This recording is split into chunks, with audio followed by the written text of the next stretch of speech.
برادران ملت اسلامی، السلام علیکم ورحمۃ اللہ وبرکاتہ۔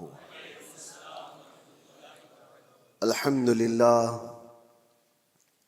للہ الحنان المنان الذي خلق الانسان وعلمه البيان، والصلاة والسلام على رسوله سید الانس والجان وعلى آلہ واصحابہ ذوی الخیر والاحسان، اما بعد فأعوذ بالله من الشیطان الرجیم، بسم اللہ الرحمن الرحیم۔ لیس البر ان تولوا وجوہکم قبل المشرق والمغرب ولكن البر من آمن بالله واليوم الآخر والملائکہ والکتاب والنبیین وآتى المال على حبه ذوی القربى واليتامى والمساکین وابن السبیل والسائلین وفی الرقاب وأقام الصلاة وآتى الزكاة والموفون بعهدهم إذا عاهدوا والصابرين في البأساء والضراء وحين البأس أولئك الذين صدقوا وأولئك هم المتقون، صدق اللہ العظیم۔ بارگاہ رسالت معاب صلی اللہ علیہ وسلم میں درود پاک کا ہدیہ پیش کریں۔ اللہم صل علی سیدنا محمد معدن الجود والکرم وآلہ واصحابہ الکرام وابنہ الکریم وبارک وسلم صلاة دائمة سرمدا ابدا۔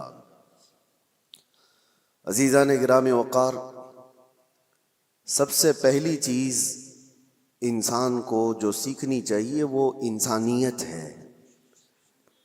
انسانیت کیا چیز ہے؟ انسان جو اس کائنات میں آیا ہے اسے اپنی انسانیت معلوم ہو، میں کیوں آیا ہوں، اور اس کے بعد پھر تمام چیزیں ہیں۔ اسی لیے قرآن میں اللہ تعالیٰ فرماتا ہے نیکی صرف اس کا نام نہیں ہے کہ تم اپنا منہ مشرق کی طرف کر لو، مغرب کی طرف کر لو۔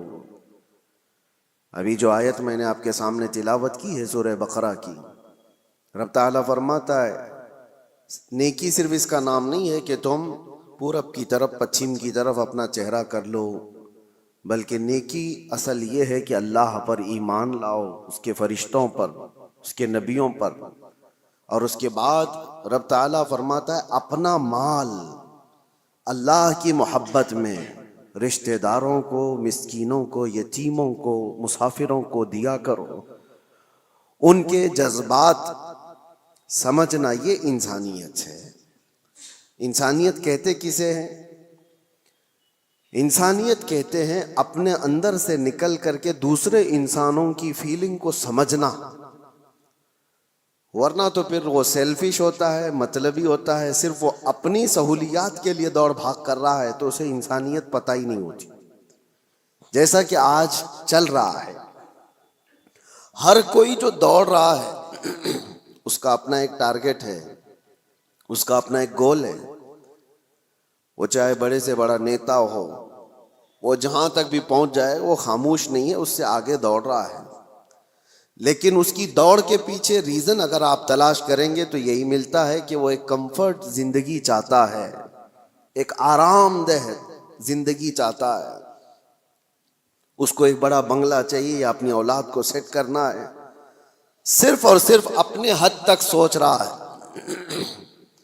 وہ بندہ کہاں ہے جو دوڑ بھاگ کرتا ہے تو غریبوں کے لیے، مسکینوں کے لیے، یا پھر دوسرے انسانوں کے لیے جی رہا ہو؟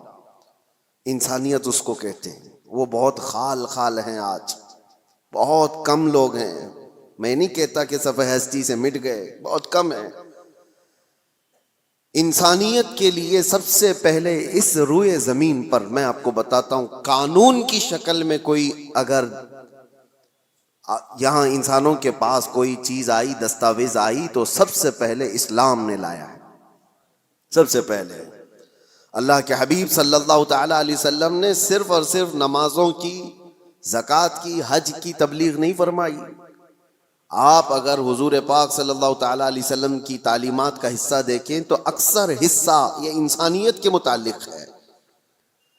اور سب سے پہلے آپ کو میں اگر یہ بتاؤں، حضور پاک صلی اللہ علیہ وسلم نے یہ فرمایا وہ شخص مومن ہی نہیں جس کے شر سے، جس کے فتنے سے اس کا پڑوسی محفوظ نہ ہو، وہ مومن نہیں ہے۔ دوسری حدیث ہے، اللہ کے حبیب صلی اللہ علیہ وسلم فرماتے ہیں کہ وہ شخص ایمان والا نہیں ہو سکتا کہ پیٹ بھر کر کھا کر سویا ہو اور اس کا پڑوسی بھوکا سو رہا ہو۔ ایک روایت میں ہے کہ جب تم اپنے گھر میں سالن بناؤ تو پانی تھوڑا سا زیادہ کر لو تاکہ تم اپنے پڑوسی کو بھی وہ پہنچا سکو۔ ضروری نہیں کہ پانی والا ہی پہنچائے، اگر تمہاری استطاعت نہیں ہے تھوڑا سا ہی بنتا ہے تو یہ ایک مثال دی گئی ہے۔ یہ ہیں دوسروں کے حقوق کے سلسلے میں اسلام کی تبلیغ۔ آپ کو میں بتاؤں یہ انسانیت ہے، اور جس سے آج دنیا فراموش کر چکی ہے۔ سب کے سب اکثر مطلبی لائف جینا چاہتے ہیں، سیلفش لائف، جس میں صرف اور صرف اس کا اپنا چاہیے۔ اور خاص طور پر یہ بڑے بڑے شہروں کی بات میں اگر کہوں، میٹروپولیٹن سٹیز جو ہیں، بڑے بڑے اپارٹمنٹ میں رہنے والے لوگ، حیرت ہوتی ہے اسی فلور پہ 25 سال سے لوگ رہ رہے ہیں، لیکن ان کو پتہ ہی نہیں ہے کہ پڑوس میں کون رہتا ہے۔ بلڈنگ میں جنازہ نکل رہا ہوتا ہے اور لوگوں کو پتہ ہی نہیں ہوتا کہ کون مرا آج۔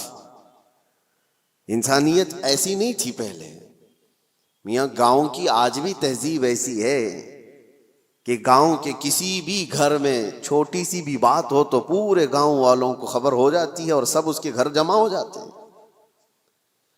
یہ شہروں میں خاص طور پر زندگی انسانیت سے ہٹتی چلی جا رہی ہے۔ سیلفش لائف جینا چاہتا ہے انسان، میں بھلا میری لائف بھلا بس، بلکہ سارے رشتے ناتے سب ختم کر کے دنیا اس کو پوش لائف کہتی ہے۔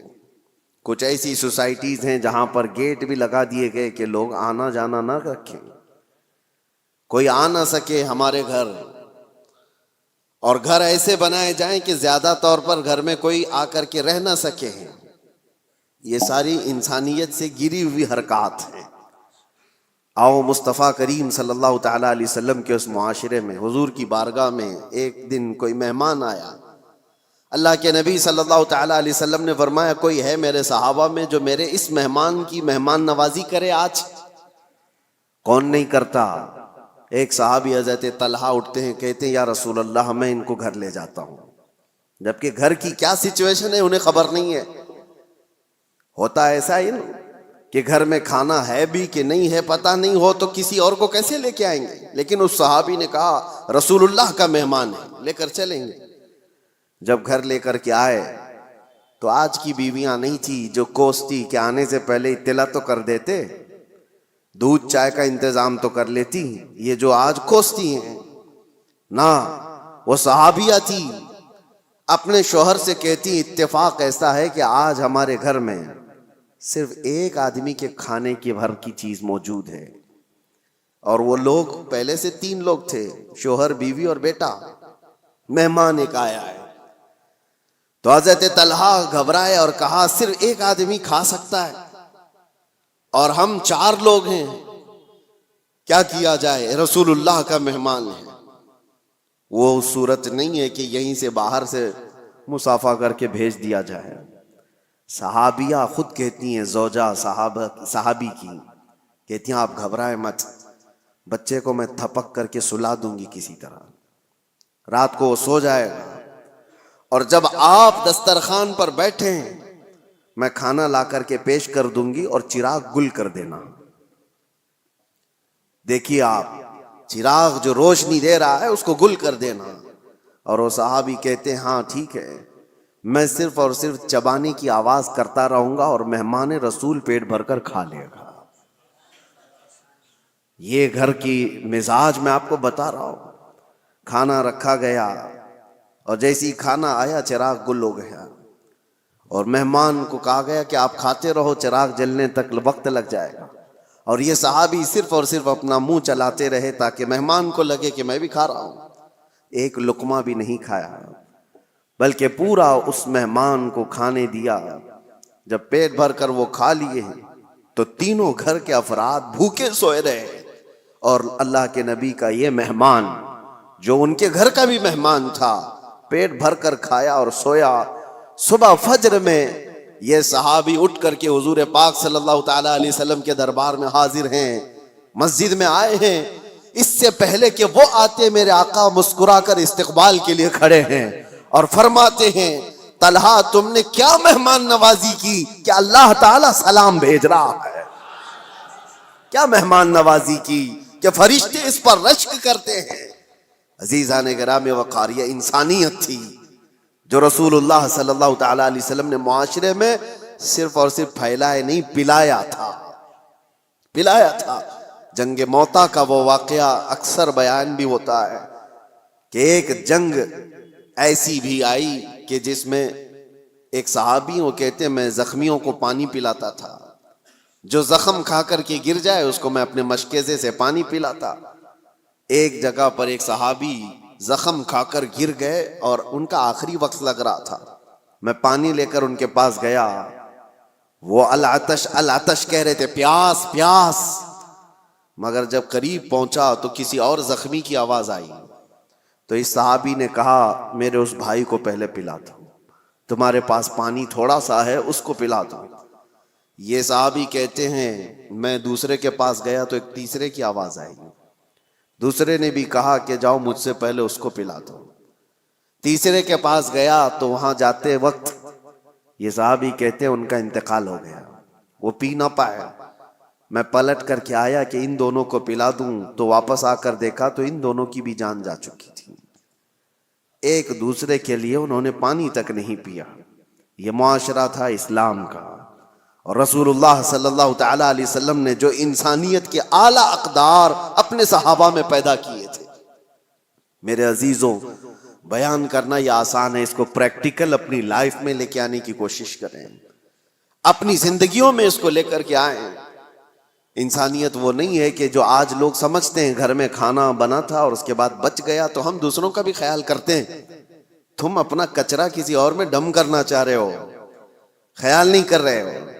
خیال اس کو کہتے ہیں کہ جب گرم کھانا بنا ہوا ہو اور پہلے کسی اور کا خیال آ جائے، پہلے کسی فقیر کا خیال آ جائے۔ بچ جانے کے بعد بہت سارے ایسے ہیں، ہم پہلے جب دارالعلوم میں ہوا کرتے مدرسہ ہم بھی چلاتے تھے، اکثر لوگ شادی میں ولیمے میں دن بھر مصروف اور رات کو کھانا بچا ہے تو کہتے ہیں مدرسے کے بچوں کو کھلا دیں گے۔ بچوں کو لا کر کے کھلانے کے لیے بڑے بڑے آدھے آدھے دیگ بچے ہوئے لے کر کے آتے ہیں اور پھر وہ اس کو ثواب سمجھتے ہیں۔ ہم نے ان سے کہا تھا یہ مہمانان رسول ہیں جو طلبہ ہیں، جو رسول اللہ صلی اللہ تعالی علیہ وسلم کے مہمان کہلاتے ہیں، دین کا علم حاصل کرنے والے یہ طالب علم، اور تم ان کو اپنے گھر کا بچا ہوا کچرا لا کر ڈم کرنا چاہتے ہو۔ کیا تم سمجھتے ہو اور اس کو نیکی سمجھ رہے ہو اور فخر کر رہے ہو؟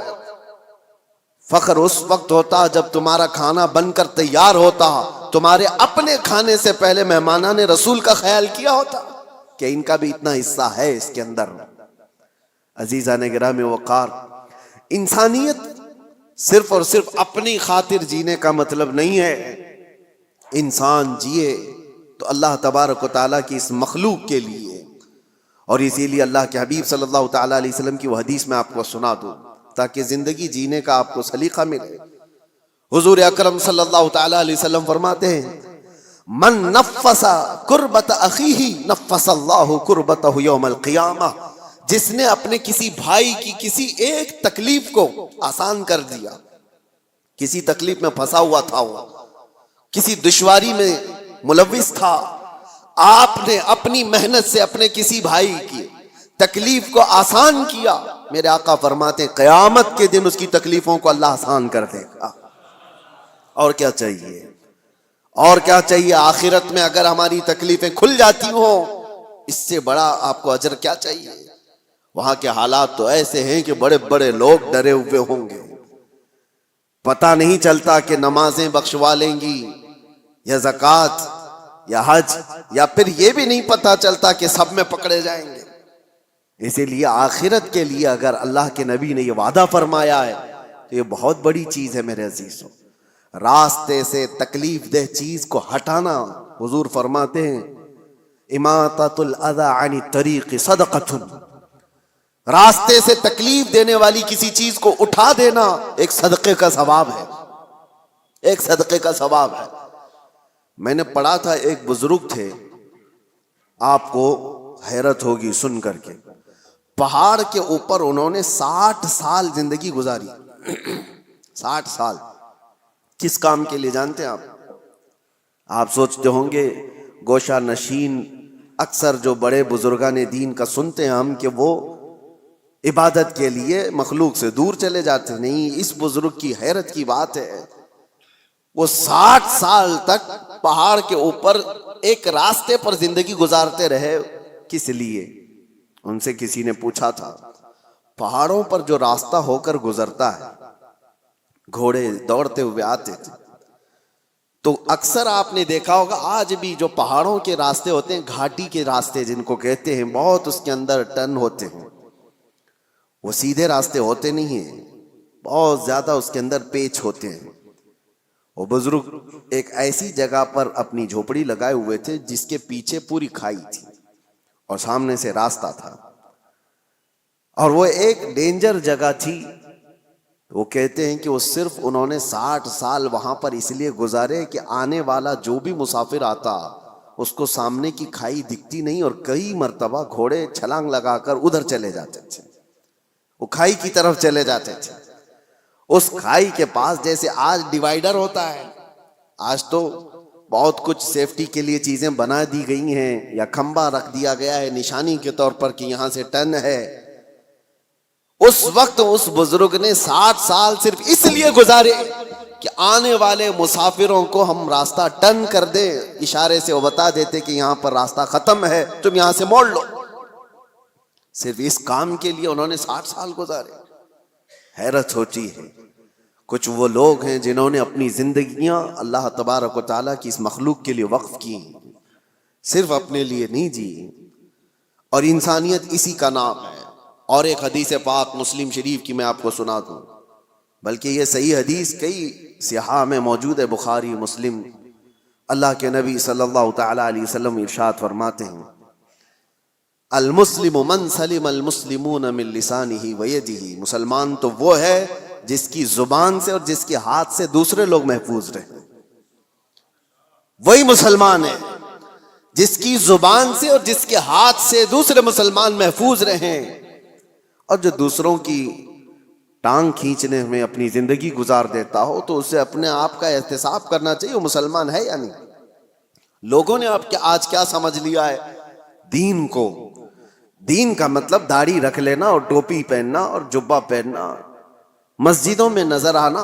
میں آپ کو بتاتا ہوں دین کے اگر 2 حصے کیے جائیں نا، عبادات اور معاملات. عبادات نماز ہے، روزہ ہے، حج ہے، زکوٰۃ ہے، تسبیح و تہلیل، خیرات، یہ ساری چیزیں عبادات میں آ گئی. عبادات کا کتنا % دین میں ہے؟ اور معاملات میں کیا کیا آ گیا؟ معاملات میں سارے حقوق، ماں باپ کے حقوق، بھائیوں کے حقوق، بہنوں کے حقوق، اولاد کے رائٹس، پڑوسیوں کے رائٹس، استاد شاگرد کے، مالک آقا کے، غلام آقا کے، یہ سارے حقوق، بیوی کے حقوق، شوہر کے حقوق، طلاق، عدت، نکاح، خرید و فروخت، بازاروں کے حقوق، یہ سب چیزیں معاملات میں آ گئے. ایک حصہ ہے دین کا عبادات اور ایک حصہ ہے معاملات. معاملات اور عبادات دین میں کتنے % ہیں آپ کو پتا ہے؟ عبادات کل ملا کر کے 25% ہے اور معاملات 75% دین میں. معاملات 75% ہے اور عبادات 25% ہے. اور آج لوگ کیا سمجھتے ہیں؟ جو عبادات میں بہت نظر آتا ہے ارے وہ دیندار آدمی ہے، نمازوں میں، اس کی داڑھی میں، اس کی ٹوپی میں نظر آتا ہے تو وہ دیندار ہے. میاں وہ تو صرف 25% کا دیندار ہے. اصل دیندار وہ ہے جو معاملات میں اچھا ہے، معاملات میں پکا ہے. یہاں نمازیں بھی پڑھتا ہے اور لوگوں کو دھوکے بھی دیتا ہے. کچھ لوگوں نے داڑھی صرف اس لیے رکھی کہ لوگوں کو ٹوپی پہنائے، لوگوں کو دھوکہ دے. یہ انسانیت نہیں ہے میرے عزیزوں، وہ غدار ہے. اور لوگ جو یہ سمجھتے ہیں کہ لوگ داڑھی والے دھوکہ دیتے ہیں، ایسا نہیں ہے. داڑھی والے نہیں دھوکہ دیتے، دھوکہ دینے والا داڑھی رکھ لیتا ہے. داڑھی والے چور نہیں ہوتے بلکہ چور داڑھی رکھ لیتا ہے. تاکہ وہ اپنی چوری کو آسانی سے نبھا سکے. اس بات کو، فرق کو آپ سمجھا کریں. اور جس نے اس چیز کو استعمال کیا وہ دنیا میں بھی خائب و خاسر ہے، آخرت میں بھی بہت ذلیل و رسوا ہوگا. معاملات میں آپ پکے ہو جائیں. جس کے ساتھ جو بات ہوئی ہے اس کو مکمل رکھیں، باتوں میں ہیرا پھیری نہ ہو. جھوٹ بولنا اور دھوکہ دینا، آج جیسے کہ لوگ معاملات میں شک کرنے لگ گئے کہ مسلمانوں کے ساتھ ڈیل کرنا مشکل ہے، کہ پتہ نہیں ہے کب بھاگ جائے، کب دھوکہ دیتے. نہیں میرے عزیزو، اللہ کے نبی صلی اللہ تعالی علیہ وسلم نے وہ معاشرہ بنایا تھا جہاں لوگ فخر کرتے تھے مسلمانوں کے ساتھ تجارت کرنے میں، اس لیے کہ دھوکہ اسلام میں جائز نہیں. اور ایک بات میں آپ کو بتا دوں، لوگوں نے یہ محسوس کر لیا ہے کہ صرف مسلمان کو دھوکہ نہیں دینا چاہیے، غیر مسلم کو دے سکتے ہیں. اسلام کسی بھی انسان کو دھوکہ دینے کی اجازت نہیں دیتا، چاہے وہ ہندو ہو، کرسچن ہو، یہودی ہو، کسی بھی. غش جس کو کہتے ہیں، دھوکہ اسلام میں جائز ہی نہیں. کسی صاحب نے ہم سے کہا تھا کہ بغیر ٹکٹ کے میں سفر کر لیتا ہوں. کہا کیوں؟ کہا وہ ہماری تھوڑی نہ ہے، وہ تو ان کی ہے، حکومت اس کی ہے، اور وہ تو لوٹ کے کھا ہی رہے ہیں. میرے عزیزو، چور اگر چوری کر رہا ہے تو برابر کی چوری کرے گا، کسی کی بھی ہو، یہ جائز نہیں ہے. اسلام میں غش اور دھوکہ کسی طرح سے جائز نہیں. کئی ایسے مسائل ہمارے پاس آتے ہیں، جاب کرنے والے بچے ہیں، نوکریاں کرتے ہیں کمپنیوں میں، ان کے مالک نان مسلم ہیں. کئی مرتبہ وہ یہ پوچھتے ہیں کیا ہم اپنی کچھ چیزیں ان سے چھپا کر کے حاصل کر سکتے ہیں جبکہ غیر مسلم ہیں؟ نہ، جائز نہیں ہے. بلکہ وہاں تمہارے لیے اور بڑی ذمہ داری ہو جاتی ہے، اور بڑی ذمہ داری ہو جاتی ہے. صرف تمہارے اس کے ساتھ معاملات ہی نہیں ہے، بلکہ اس وقت تم اسلام کے ریپریزنٹیٹیو ہو، وہ تمہارے ذریعے سے اسلام کو دیکھ رہا ہے.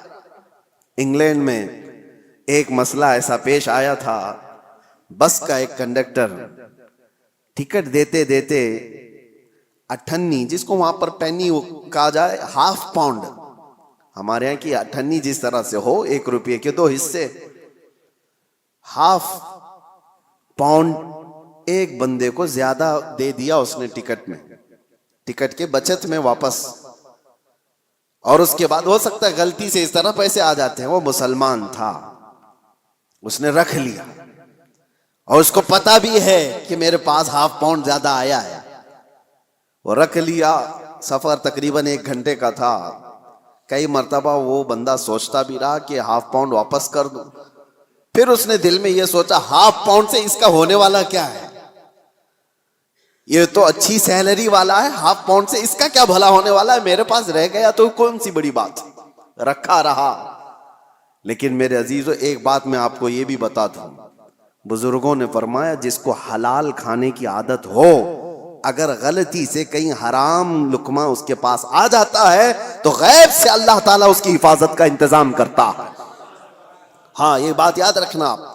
آپ حلال کھانے کے عادی ہیں، کبھی حرام لقمہ آپ کے پاس آ گیا تو آپ کے ہاتھوں میں کپ کپی آ جائے یا آپ کے منہ میں متلی آنے لگ جائے، اللہ حفاظت فرماتا ہے، کوئی ذریعہ پیدا کرتا ہے. وہ بندہ ہے 1 گھنٹے کے سفر میں کشمکش میں تھا. آخر میں اترنے سے پہلے اس نے سوچ لیا، ہاف پاؤنڈ سے اس کا کچھ نہیں ہوتا تو میرا کون سا ہوتا ہے، میں کیوں رکھوں، میرے لیے کہاں حلال ہے. لے جا کر کے اس کنڈکٹر سے اس نے کہا کہ یہ آپ نے مجھے ٹکٹ سے واپس دینے کے وقت زیادہ دیا تھا، یا آپ کے پیسے لے لیجیے. اس نے رکھ لیا. کنڈکٹر نے کہا غلطی سے نہیں دیا تھا، جان بوجھ کے دیا تھا، غلطی سے نہیں دیا تھا. میں جانتا ہوں تو مسلمان ہے، اور میں پچھلے کئی سالوں سے اسلام کو پڑھ رہا ہوں، اس کی امانتوں کو پڑھ رہا ہوں، اور آج میں دیکھنا چاہتا تھا کیا اسلام کا وہ اثر آج بھی باقی ہے. تو نے واپس کر کے اپنے اسلام کا وہ اثر مجھے دکھا دیا. میرے عزیزو، آپ صرف یہ نہ سمجھیں کہ معاملات میں صرف آپ ہیں اور سامنے والا ہے. آپ اسلام کے ترجمان ہیں اس وقت، اسلام کے ایمبیسیڈر ہیں آپ اس وقت، اسلام کے ریپریزنٹیٹیو ہیں، میرے آقا کے اخلاق کے علمبردار ہیں. دنیا آپ کو دیکھ کر کے اسلام سیکھنا چاہتی ہے، آپ کو دیکھ کر کے اسلام کو سمجھنا چاہتی ہے۔ کتابوں سے پڑھا ہوگا، عمل سے سمجھ جاتے ہیں۔ اس لیے اپنے معاملات کو صحیح کرو۔ جو بات میں عرض کر رہا تھا وہ انسانیت کی، انسانیت اسلام نے جو سکھائی ہے، میں چیلنج کے ساتھ کہتا ہوں پوری کائنات میں اس کا مثیل، اس کی نظیر نہیں لا سکتے، نہیں لا سکتے۔ اللہ کے نبی صلی اللہ تعالی علیہ وسلم نے انسانوں کے احترام کے لیے ہی تو یہ بیان فرمایا۔ اس مکہ میں جہاں بیٹیوں کو مار دیا جاتا تھا، لڑکیوں کو دفن کر دیا جاتا تھا، اللہ کے رسول صلی اللہ تعالی علیہ وسلم نے وہ انقلاب نہیں پیش کیا کہ ایک بیٹی بھی اگر تم نے پال کر کے اس کی شادی کر دی، حضور فرماتے میری شفاعت اس پر واجب، وہ جنت کے لیے میرے پاس آئے۔ بچیوں کے حقوق کو بڑھایا، ماں اور بہنوں کے حقوق کو میرے آقا صلی اللہ تعالی علیہ وسلم نے کیسے بیان فرمایا۔ پہلے بہنوں کے حقوق نہیں دیے جاتے تھے، اور شریعت میں آج ان کا حصہ ہے۔ بہت سارے مسلمان آج مطلب پرست ایسے ہو گئے، مال زیادہ آ گیا، باپ کی طرف سے وراثت ملی تو اس پر ناگ سانپ کی طرح بیٹھ گئے اپنی بہنوں کا حصہ مار کر کے، اور وہ یہ کہتے ہیں بہنوں کی تو ہم نے شادی کر دی تھی نا، اس میں تو لاکھوں خرچہ ہوا تھا۔ ارے وہ کھانا کھلائی ہوئی چیز کو تم انگلی ڈال کر کے الٹی کروانا چاہتے ہو؟ کسی بہن کی شادی کروانا یہ وراثت کی حصوں میں سے اس کو ڈیڈکٹ نہیں کیا جائے گا، وہ تو تمہارا اخلاقی فریضہ تھا جو تم نے ادا کر دیا، وہ تمہاری اخلاقی ذمہ داری تھی جو تم نے ادا کیا۔ بہنوں کا حصہ ماں باپ کی وراثت میں سے جتنا قرآن نے بتایا ہے اتنا دو، ورنہ قیامت کے دن ایک بالشت زمین کے بدلے 7 زمین و آسمان کا توق بنا کر اس کے گلے میں ڈالا جائے گا، وہ اٹھا نہیں پائے گا، اور بہت بڑے عذاب میں مبتلا ہوگا آخرت میں، بہت بڑے عذاب میں۔ تم کتنے دن کے لیے حاصل کر رہے ہو بہنوں کے حقوق مار کر کے؟ لوگ یہ سوچتے ہیں، اور ویسے ہی باپ جب مرا ہوتا ہے تمہاری بھی عمر 40 کے آس پاس ہو رہی ہوتی ہے اکثر۔ بچے کتنے تمہاری زندگی کے؟ 15-20 سال۔ ان 15-20 سالوں میں اپنی بہنوں کے حقوق لے کر بیٹھ جاتے ہو، کیا تمہارا حاصل ہوا آخرت کے عذاب کے علاوہ؟ اللہ تعالیٰ نے قرآن میں جو بیان فرمایا اس کو پورا ادا کرو۔ لوگ یہ سمجھ بیٹھے کہ جس کا جتنا آ جائے وہ ہمارا ہے، یہ اسلام نہیں ہے۔ 40 سال تک بھی اگر تمہارے پاس کوئی اس کا مانگنے والا نہ آیا تب بھی وہ مال تمہارا نہیں ہے۔ حدیث پاک ہے، میں آپ کو صرف اور صرف اس کی ایک جھلک بتا دوں۔ حضور پاک صلی اللہ تعالی علیہ وسلم نے فرمایا کہ بنی اسرائیل کا ایک شخص، بنی اسرائیل میں 3 لوگ ایسے تھے جو ایک پہاڑ کی چٹان کھسک آنے کی وجہ سے غار میں پھنس گئے۔ وہ تو پناہ لینے کے لیے رکے تھے اور ایک چٹان آ کر غار کے منہ پر گر گئی، پھنس گئے، وہی قبر بن گئی۔ رونے لگے، گڑ گڑانے لگے، کوئی ان کے پاس آسرا نہیں تھا کہ نکل جائیں۔ تینوں نے یہ طے کیا کہ ہم دعا کرتے ہیں اللہ کی بارگاہ میں، ہو سکتا ہے اللہ تبارک و تعالیٰ دعاؤں کے ذریعے سے اس پہاڑ کی چٹان کو ہٹا دے۔ تو تینوں نے کہا اپنی اپنی نیکیاں یاد کرو جو زندگیوں میں کی گئی تھی۔ یہ صحیح حدیث ہے، میں آپ کو بتا رہا ہوں کون سی چیزیں اللہ کی بارگاہ میں مقبول ہیں۔ اس میں سے ایک بندہ اللہ کی بارگاہ میں سجدہ ریز ہوا، اس نے کہا اے اللہ تو جانتا ہے میں اس وقت تک گھر میں کھانا نہیں کھاتا تھا جب تک اپنی ماں کو نہیں کھلا دیتا تھا۔ اس کی بوڑھی ماں تھی، ایک رات وہ آیا اور بچے بھوکے تھے، اس وقت بچے باپ سے لپٹ گئے کھانے کے لیے۔ وہ بندہ کہتا ہے اس وقت بھی جب شدت سے مجھے بھوک لگی تھی میرے بچوں کو، سب سے پہلے میں اپنی بوڑھی ماں کو چبا کر کے کھلایا، پھر بچوں کو کھلایا۔ اے رحمان اگر تجھے یہ ادا پسند آئی ہو میری زندگی کی تو اس پہاڑ کی چٹان کو ہٹا دے۔ پہاڑ کی چٹان تھوڑی کھسک گئی، لیکن اتنی نہیں کہ وہ لوگ نکل سکتے۔ دوسرے نے سجدہ کیا اور اللہ کی بارگاہ میں دعا کیا، اے رب العالمین تو بہتر جانتا ہے میں اپنے چچا کی بیٹی کا عاشق تھا اور ہمارے درمیان محبت چلتی تھی۔ ایک دن ایسا آیا کہ سارے لوگ چلے گئے اور ہم دونوں تنہا تھے۔ ایک عاشق اور معشوقہ دونوں کسی جگہ تنہا ہو جائیں تو شیطان تیسرا آ ہی جاتا ہے۔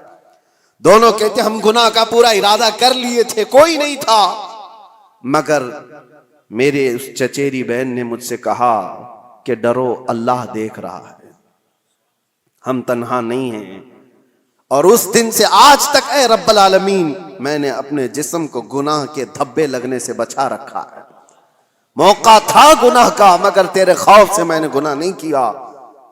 اس نیکی کو اس نے وسیلہ بنایا تو چٹان کھسک گئی. تیسرا جو بندہ تھا جو مجھے بیان کرنا ہے آپ کے سامنے, جو میرے ٹاپک ہے, جو ہمارا آج کا عنوان ہے, تیسرا بندہ وہ کہتا ہے کہ اے رب العالمین تو جانتا ہے کہ میں مزدوروں کو اپنے ہاں کام کے لیے رکھتا تھا, کام کراتا تھا, زمینوں کا مالک تھا. ایک مزدور ایسا بھی آیا میری زندگی میں کہ اس کی ماہانہ تنخواہ دی جانی تھی لیکن اس سے پہلے وہ غائب ہو گیا. توجہ, یہ بندہ کہتا ہے اللہ میں اس کی مزدوری کو, اس کی تنخواہ کو رکھ لیا, چاہتا تو کھا لیتا جیسے سارے سیٹ کھا بیٹھتے. جتنے بھی مزدوروں کی تنخواہ ہیں کاٹ لی جاتی ہے چھوٹی چھوٹی باتوں پر, اور جبکہ ان کو پتہ نہیں ہے. مسلمان اگر ہو تو توجہ, میرے آقا صلی اللہ علیہ وسلم کا فرمان ہے مزدور کا پسینہ سوکھنے سے پہلے اس کی مزدوری ادا کر دو. اللہ کو یہ پسند ہے. اب یہ بندہ کہتا ہے کہ وہ مزدور تنخواہ لیے بغیر چلا گیا, میں نے اس کی مزدوری کو لے کر ایک بکری خرید لی اور بکری کو پالا. رب تبارک و تعالیٰ کی بارگاہ میں وہ کہہ رہا ہے بکری کو پالا, بکری نے بچے دیے اور پھر اس میں برکت اتنی ہوتی گئی, سالوں بیت گئے, بکریوں سے بکریاں اتنی بڑھ گئی کہ وہ ریوڑ ہو گیا, بلکہ ایک میدان میں بھی وہ بھر نہیں پاتی تھیں. مجھے شہر سے باہر جانا پڑا, شہر سے باہر بہت بڑا میدان ان بکریوں کے لیے, ایک بکری سے اتنی بکریاں ہو گئی. اور یہ بھی بات بتا دوں, میرے آقا نے فرمایا بکری میں برکت ہے, سارے جانوروں میں بکری میں اللہ نے برکت رکھی ہے. اور اتنی زیادہ بکریاں ہو گئیں لیکن اس میں سے ایک بکری بھی نہ اس نے بیچا, نہ کھایا, نہ استعمال کیا. کئی سالوں کے بعد وہ مزدور واپس آ جاتا ہے اور آ کر کے اس نے اپنے آقا سے کہا کہ آپ کو پتہ ہے میں آپ کے یہاں مزدوری کیا کرتا تھا, کام کرتا تھا, اور ایک آخری وقت ایسا آیا تھا کہ میں اپنی مزدوری لیے بغیر چلا گیا تھا. اگر ہو سکے تو آج میری بڑی مجبوری ہے, میں بہت بے بس ہوں, میری وہ مزدوری اگر آپ کے پاس رکھی ہو تو مجھے دے دیجیے. یہ بندہ کہتا ہے میں اس مزدور کا ہاتھ پکڑا اور لے جا کر کہا یہ ساری بکریاں تیری مزدوری کی ہیں, یہ تیری تنخواہ ہے. اس نے کہا سیٹھ صاحب کیا مذاق کر رہے ہو میرے ساتھ, میری تنخواہ اتنی نہیں ہے کہ ایک بکری بھی آ سکے آج کے زمانے میں, اتنی ساری بکریاں. وہ کہتا ہے جس وقت تو اپنی تنخواہ چھوڑ گیا تھا میں اس وقت تیری رقم سے ایک بکری خریدا اور اللہ نے اس میں اتنی برکت عطا کی. وہ بندہ دیکھتا ہے کہ آپ سچ کہہ رہے ہو؟ اس نے کہا ہاں سچ کہہ رہا ہوں, بکریاں ہی نہیں اس میں سے ایک بال بھی میرا نہیں ہے, سب کچھ تیرا ہے, بکریاں بھی تیری, رسیاں بھی تیری. وہ بندہ خوشیوں کے ساتھ ہانکتے ہوئے وہ بکریاں لے کر کے جاتا ہے اور اللہ کی بارگاہ میں کہتا ہے ایسا بندہ میں نے نہیں دیکھا جو اپنے حقوق اور معاملات میں اتنا پکا ہو. رب تعالیٰ کی بارگاہ میں یہ بندہ کہتا ہے اللہ یہ میں نے خالص تیری رضا کے لیے کیا, تیرے خوف سے کیا. رب تعالیٰ نے اس کی یہ دعا سنی. حضور فرماتے فوراً وہ چٹان کھسک کر کے نکل چکی تھی, تینوں باہر آ گئے تھے. بڑی بڑی مصیبتوں میں آج بھی ہم گرفتار ہیں. ہمارے پاس ایسی کوئی چیز ہے تو رکھو اور دعا کرو. ہم نے کسی انسان کے ساتھ اگر اس کی مصیبتوں میں ایسا سلوک کیا ہے تو وہ بھی اللہ کی بارگاہ میں آج رکھو, دیکھیں مصیبتیں کیوں نہیں دور ہوتی. ہم نے تو ایسی چیزیں کہاں رکھی ہیں. اسی لیے معاملات میں اسلام بہت زیادہ تاکید کیا ہوا ہے. میرے عزیزو, کچھ لوگوں کو باتیں کڑوی لگتی ہیں لیکن یہی صحیح ہے عزیزو, یہی صحیح ہے. آج اگر تم ان حقوق کی پامالی کرو گے تو قبر بھی ہے اور آخرت بھی ہے. میں ان کی بات نہیں کرتا جن کا آخرت کا تصور ہی نہیں. آپ کو آخرت میں اللہ کی بارگاہ میں کھڑا ہونا ہے, حساب دینا ہے, اس لیے اپنے معاملات کو صحیح رکھو. ایک لقمہ بھی بلکہ ایک جنازہ میرے آقا کی بارگاہ میں ایسا آیا تھا, صحابہ کھڑے ہیں, صفے لگائے ہوئے ہیں. حضور نے پوچھا اس مرے ہوئے آدمی پر کسی کا کوئی قرضہ باقی ہے؟ جماعت میں سے ایک نے کہا یا رسول اللہ 2 درہم کا قرضہ باقی ہے. حضور پیچھے آ جاتے ہیں اور کہتے ہیں صلو علی صاحبکم ولا اصلی علیہ, تم چاہو تو اپنے اس ساتھی کی جنازے کی نماز پڑھ لو, میں نہیں پڑھنے والا. اللہ کے نبی نے فرمایا میں اس کی جنازے کی نماز نہیں پڑھوں گا. 2 درہم کا قرضہ باقی تھا بس. ہم تو اس کو بس کہتے ہیں نا تھوڑا سا. اللہ کے نبی نے فرمایا میں اس کی نماز جنازہ نہیں پڑھوں گا. دوسرے ایک صحابی نے حضور کی بارگاہ میں عرض کیا آقا میں اس کی ضمانت لیتا ہوں. حضور نے پوچھا کب تک ادا کرو گے؟ انہوں نے کہا مجھے شام تک کا وقت دیا جائے, اس کی طرف سے جس کا قرضہ باقی ہے میں وعدہ کر دوں گا. جب انہوں نے یہ ضمانت لے لی تو اللہ کے نبی صلی اللہ علیہ وسلم نے نماز پڑھائی. یہ ہے اسلام. اور بڑے بڑے حقوق کی پامالی کرنے کے بعد اگر لوگ یہ سمجھتے ہیں کہ مسلمان ہونا اسی کا نام ہے, داڑھی ہو, ٹوپی ہو, جبہ کبا ہو, معاملات میں اگر گرا ہوا ہے تو اس کے اندر اسلام کی بو باس نہیں آئی ہے, وہ ایمان کا حصہ نہیں رکھتا ہے. اور اخیر میں یہ عرض کروں گا ساتھی, یہ تو مسلمانوں کے معاملات تھے. آپ کو میں بتاؤں انسانیت کے لیے, حقوق کے لیے سب سے پہلے ابھی آج کی اس دنیا میں جو ایک لائے عمل تیار کیا گیا اور ایک دستور آیا آسٹریا کے ویانا شہر میں 1993 میں پہلی یہ کانفرنس کے اندر اقوام متحدہ جس کو UN کہا جاتا ہے, جو یونائٹڈ نیشن, تقریباً 170 کنٹریز مل کر کے یہ حقوق بنائی کہ انسانوں پر کیا کیا حقوق ہو سکتے ہیں, کوئی ایک دوسرے کے حق تلفی نہ کرے, جنگوں کے حقوق. یہ ساری چیزیں کب بنی ہیں؟ یہ آپ فیڈریشن ہے, اس کا نام ہے ویانا فیڈریشن, اس نام سے یہ پوری دنیا میں عام کیا گیا. 1993 کی بات کر رہا ہوں, آج سے تقریباً صرف اور صرف 32 سال پہلے. سمجھ رہے ہیں آپ, 32 سے 33 سال پہلے پوری دنیا میں انسانوں کے حقوق کے لیے ایک لائحہ عمل بنایا گیا, ایک دستور بنایا گیا. مجھے حیرت ہوتی ہے پڑھ کر, اس نئی دنیا میں صرف 32-33 سال پہلے تم انسانوں کے حقوق لائے ہو. ذرا تاریخ پڑھے ہوتے آج سے 1400 سال پہلے اس سے زیادہ حقوق محمد الرسول اللہ نے بیان فرمایا. میرے آقا صلی اللہ علیہ وسلم صرف بیان نہیں کیا, حدیثوں میں اس کو محفوظ کرایا ہے, اور پورے دستاویزات آج محفوظ ہیں ہمارے پاس, پورے محفوظ ہیں.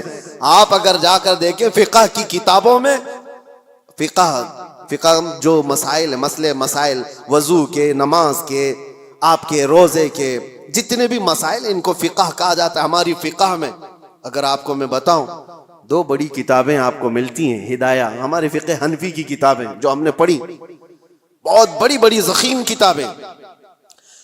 ایک کتاب کے اندر وضو سے لے کر کے نماز, روزہ, حج, زکوٰۃ سارے مسائل آ گئے. اور دوسری ایک پوری جلد ہے جس میں صرف اور صرف خرید و فروخت کے مسئلے ہیں, صرف اور صرف معاملات, سب جو میں نے ابھی بیان کیا آپ کو میں بتا رہا ہوں اسی لیے کہ اتنے محفوظ دستاویزات حقوق کے لیے کسی کے ہاں نہیں ہیں.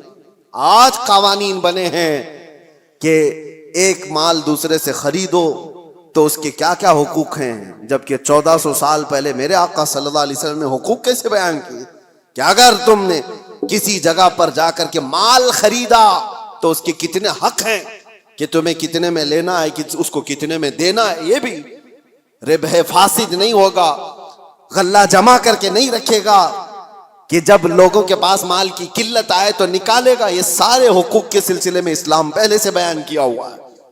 یہاں تک کہ ایک مشہور آپ کو بات بتا دوں, مشہور منگنی کے سلسلے میں آپ لوگ سوچتے ہوں گے یہ منگنی کیا ہوتی ہے, شادی سے پہلے ایک انگیجمنٹ کا جو رسم ہے, اسلام میں اس کا کیا کانسیپٹ ہے, کیا تصور ہے, منگنی کیوں کرتے ہیں؟ اسلام میں ایک مسئلہ ہے, توجہ. کوئی مال میں خریدنے کے لیے گیا, مثال کے طور پر ایک قالین مجھے خریدنی تھی, میں نے صاحب مال سے یعنی دکان والے سے اس کی قیمت لگائی, اس نے کہا یہ 1000 روپے کی. ابھی ہماری بات چیت چل رہی ہے, دوسرے صحابہ آئے اور انہوں نے اس کی بولی لگا دی. حضور فرماتے ہیں یہ جائز نہیں جب تک کہ تمہارا پہلا بھائی بات مکمل نہ کر لے. اپنے بھائی کی بے پر بے جائز نہیں. سمجھ میں آ رہی ہے آپ کو بات؟ مسئلہ ہے یہ شریعت کا. میں اگر خرید رہا ہوں تو دوسرا اس میں گھس کر کے نہ خریدی کی بات نہ کرے جب تک میری ڈیل مکمل نہیں ہو جاتی. یا تو میں چھوڑ دوں یا تو میں لے لوں، نکل جاؤں، اس کے بعد دوسرے کا حق ہے. یہ اسلام کا مسئلہ ہے.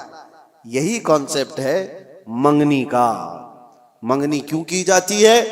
کسی لڑکی کو آپ نے دیکھا، پیغام نکاح بھیج دیا اور لڑکی نے قبول کر لیا، شادی ابھی نہیں ہوئی، اور یہ اعلان کیا جا رہا ہے. اللہ کے نبی صلی اللہ علیہ وسلم نے فرمایا تمہارے بھائی نے کسی لڑکی کو نکاح کا پیغام بھیج دیا ہے تو اپنے بھائی کے پیغام پر پھر کوئی دوسرا آدمی پیغام بھیج نہیں سکتا، حرام ہے اس کے لیے. اب وہ اس کو پوچھ نہیں سکتا، کیونکہ جب تک ان کی ڈیل مکمل نہ ہو جائے، یا تو ٹوٹ جائے، ختم ہو گئی کہ نہیں کرنا ہے شادی، تو اس کے بعد نئے سرے سے اگر کوئی چاہے تو پھر اس کے پاس پیغام نکاح بھیج سکتا ہے. ورنہ جب تک کوئی مسلمان کسی عورت کے نکاح کے پیغام بھیجا ہوا ہے اس وقت تک دوسرا کوئی اس کو پیغام نکاح نہیں بھیج سکتا. یہ ہے حقوق اسلام میں، اتنا زیادہ محفوظ رکھا گیا ہے. حیرت کی بات یہ ہے کہ مسلمان آج کم علم ہو گئے، جاہل ہو گئے، پڑھتے نہیں ہیں. ورنہ تمہارے دین میں اللہ تعالیٰ نے کوئی کمی نہیں رکھی، کوئی ایک ادنا سا شائبہ بھی نہیں ہے. یہ وہ دین ہے جس کی شروعات ہوتی ہے الف لام میم ذالک الکتاب لا ریب فیہ. یہ وہ عظمت والی کتاب ہے جس میں شک کی گنجائش ہی نہیں. آؤ میرے عزیزو، مصطفیٰ کریم صلی اللہ تعالیٰ علیہ وسلم کے قدموں میں اس دین سے بہتر دستور تمہیں کائنات میں کہیں نہیں ملے گا، اس سے بہتر زندگی تمہیں کہیں نہیں ملے گی. جانوروں والی زندگی یہاں نہیں ہے جو انسان کو آج فیشن کے نام پر اٹھا کر کے بازار کی زینت بنایا گیا ہے، بلکہ یہاں میں سچ بتاؤں لوگوں نے میٹل تو بنا کر ترقی کی ہوگی، ایروپلین تک بنایا ہوگا، کمپیوٹر بنایا ہوگا، موبائل بنایا ہوگا، لیکن مدینے کے تاجدار نے انسان بنائے ہیں، انسان بنائے ہیں. اور انسان بنانا کائنات کا یہ سب سے بڑا چیلنج ہے. میٹل سے تو کچھ بھی بنا لو گے، لیکن انسان کے اندر انسانیت ڈال کر اس کو اعلیٰ بنا دو، یہ بہت بڑے کمال کی بات ہے. اور یہ بات کہیں ملتی ہے امریکہ میں، یو کے میں، کہیں پر بھی جاؤ ان سے پوچھو بنے ہوئے انسان کہاں ہیں، ان کے پاس میٹل کی ترقیاں بہت ہیں، روح سے پرمغز کوئی انسان نہیں ملتا. ہاں انسان اگر کہیں بنائے گئے ہیں تو وہ تاجدار مدینہ کے دربار میں ابو بکر آئے تھے تو صدیق بنائے گئے ہیں، عمر آئے تھے تو فاروق بنائے گئے ہیں، عثمان آئے ذوالنورین بنائے گئے، علی آئے تھے 9 سال کی عمر میں، میرے مصطفیٰ نے حیدر کرار بنا کر بھیجا ہے. انسان بنائے گئے ہیں. اپنے آپ کو بھی انسان بناؤ تو آؤ میرے مصطفیٰ کریم کے قدموں میں اٹھو، قوت عشق سے ہر پست کو بالا کر دو، دہر میں نام محمد سے اجالا کر دو.